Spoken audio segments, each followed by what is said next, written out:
নমস্কার বন্ধুরা, আমি সোমা গোপালের হেসেলে আপনাদের সবাইকে স্বাগত।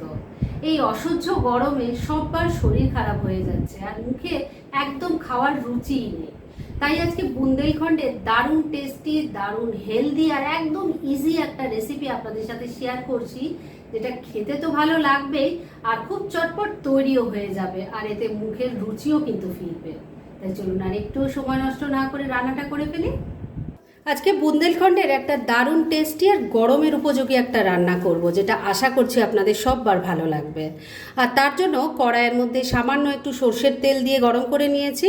প্রথমেই বলে রাখি, এই রান্নাটা কিন্তু আপনারা চাইলে ঘি দিয়েও করতে পারেন, তবে আমি সর্ষের তেল দিয়েই করছি। এর মধ্যে প্রথমেই দিয়ে দিচ্ছি অল্প একটু কালো সর্ষে, দিয়ে দিচ্ছি অল্প একটু গোটা জিরে, এর সাথেই যাচ্ছে একটা শুকনো লঙ্কা, একটু কারি পাতা দিয়ে দিলাম, এর সাথে অল্প একটু হিংও দিয়ে দিলাম। এবার ফোড়নটাকে একটু ভাজা ভাজা করে নিচ্ছি। ফোড়নটা ভাজা ভাজা হয়ে গেছে, এবার এর মধ্যে দিয়ে দিচ্ছি গ্রেট করা আদা আর চপ করা কাঁচা লঙ্কা।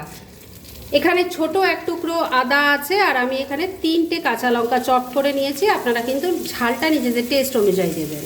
এটাকেও তেলের সাথে মিশিয়ে একটু নাড়াচাড়া করে নিচ্ছি। সমস্ত কিছু একটু ভাজা ভাজা করে নিয়েছি। এবার এর মধ্যে দিয়ে দেব এই রান্নার একটা মেন ইনগ্রেডিয়েন্ট, সেটা হলো রাইস। এটা হলো গোবিন্দভোগ চাল আর আমি এটাকে 20 মিনিট আগে জলে ভিজিয়ে রেখেছিলাম। এখানে ছোট 1 গ্লাস পরিমাণ চাল আছে। চালটা দিয়ে দিলাম। আর এই রান্নাটা কিন্তু বন্ধুরা যে কোনো চাল দিয়েই আপনারা করতে পারবেন, তবে গোবিন্দভোগ চালের স্মেলটা ভীষণ ভালো লাগে, সেজন্য আমি এই চালটা দিয়েই করছি। এবার সব কিছুর সাথে ভালো করে মিশিয়ে নিয়ে চালটাকেও একটু হালকা ভাজা ভাজা করে নিচ্ছি। এই রান্নাটা বন্ধুরা, এই যে এখন ভ্যাপসা গরম চলছে, কিচ্ছু খেতে ভালো লাগছে না, তখন কিন্তু এই রান্নাটা আপনাদের খুব কাজে লাগবে।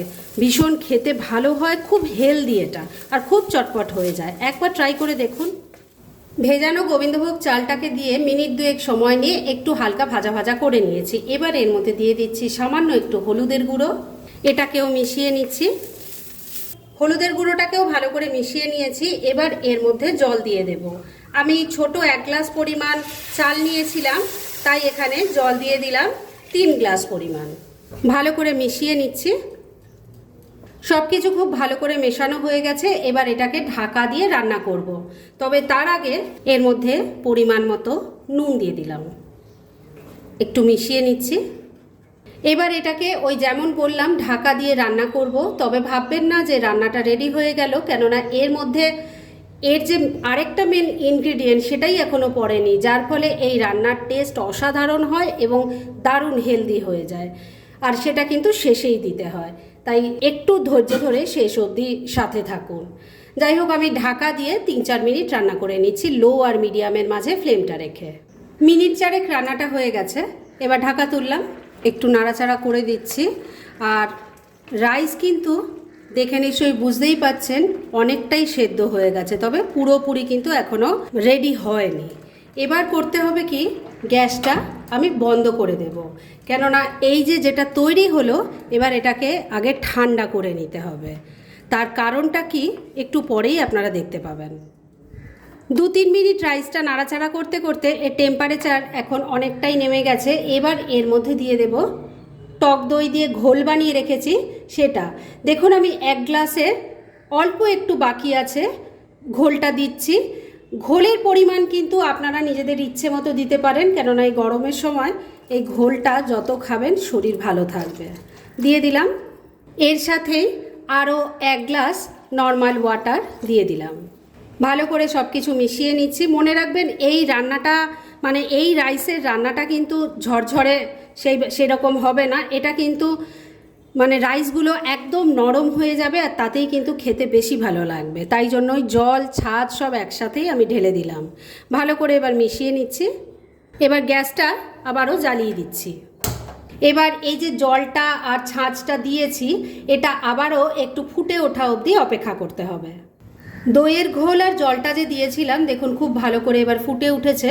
এখন আমি ফ্লেমটাকে লো আর মিডিয়ামের মাঝামাঝি আবারও করে দিয়েছি। এই ফ্লেমে আমি ঢাকা দিয়ে আবারও মিনিট 3 রান্না করে নিচ্ছি। মিনিট 3 আবারও রান্নাটা হয়ে গেছে। এবার ঢাকা তুললাম। আমি কিন্তু মাঝে একবার ঢাকা তুলে একটু নাড়াচাড়া করে দিয়ে নুনটা চেক করে নিয়েছিলাম। দেখুন এটা কিন্তু এখন সুন্দরভাবে গলে গেছে, মানে রান্নাটা প্রায় রেডি হয়ে এসছে। তবে শেষ পর্যায়ে এর মধ্যে দিয়ে দেব একটুখানি ধনে পাতা কুচি। ভালো করে মিশিয়ে নিচ্ছি। ধনে পাতা কুচিটা ভালো করে মিশিয়ে নিয়েছি। রেডি হয়ে গেছে আমার বুন্দেলখণ্ডের দারুণ টেস্টি মাহিরির রেসিপি। গ্যাসটা বন্ধ করে দিলাম। এবার এটাকে অনেকে এভাবেই গরম গরম খেতে পছন্দ করে, তবে আমার এই বিভৎস গরমে গরম গরম একদমই খেতে ভালো লাগে না, তাই এটাকে আমি নামিয়ে ঠান্ডা করব আর তারপর ফ্রিজে তুলে দিয়ে একবারে চিল্ড পরিবেশন করব। তাহলে আরেকটু অপেক্ষা করুন, আমি যতক্ষণে আপনাদের চিল্ড একদম এই মাহেরিটা রেডি করে পরিবেশন করছি। ফ্রেন্ডস, আমার আজকে দুর্দান্ত স্বাদের এবং দারুণ হেলদি বুন্দেলখণ্ডের এই মাহেরির রেসিপি একদম রেডি হয়ে গেছে এবং আমি সার্ভ করে দিয়েছি। খুব কম সময় কম উপকরণে এটা তৈরি হয়ে যায়, তবে এটা কিন্তু গরমকালের জন্য একটা আদর্শ রেসিপি, আর এটা খেয়ে শরীরটাও খুব ভালো থাকবে। আগে যদি এভাবে না ট্রাই করে থাকেন, আমার রেসিপিটা দেখে কিন্তু একবার ট্রাই করতে পারেন, আর তারপর কেমন লাগলো সেটা প্লিজ কমেন্ট করে জানাবেন। এরকম ধরনের অনেক ভালো ভালো নিরামিষ রান্নার রেসিপি আপনারা গোপালের হেসেল সার্চ করলে পেয়ে যাবেন, যার মধ্যে থেকে কিছু কিছু আমি সাজেস্টেড বক্সেও দিয়ে দেব, সেখান থেকেও আপনারা দেখে নিতে পারেন। তাই গোপালের হেসেল অবশ্যই ভিজিট করুন। আর আপনারা কেমন ধরনের রেসিপি চাইছেন সেটাও কিন্তু আমাকে জানাতে পারেন, আমি চেষ্টা করব সেই সব রেসিপিগুলো আপনাদের সাথে শেয়ার করার। আর আমার আজকের এই রেসিপি যদি আপনাদের ভালো লাগে আর ইউজফুল বলে মনে হয়, তাহলে যারা এখন আমার চ্যানেলটাকে সাবস্ক্রাইব করেননি তারা প্লিজ প্লিজ সাবস্ক্রাইব করুন। তাহলে আজকের মতো এখানেই শেষ করছি। পরদিন আবার এরকমই কোনো ভালো রেসিপি নিয়ে চলে আসব। আপনারা সবাই খুব ভালো থাকুন, সুস্থ থাকুন।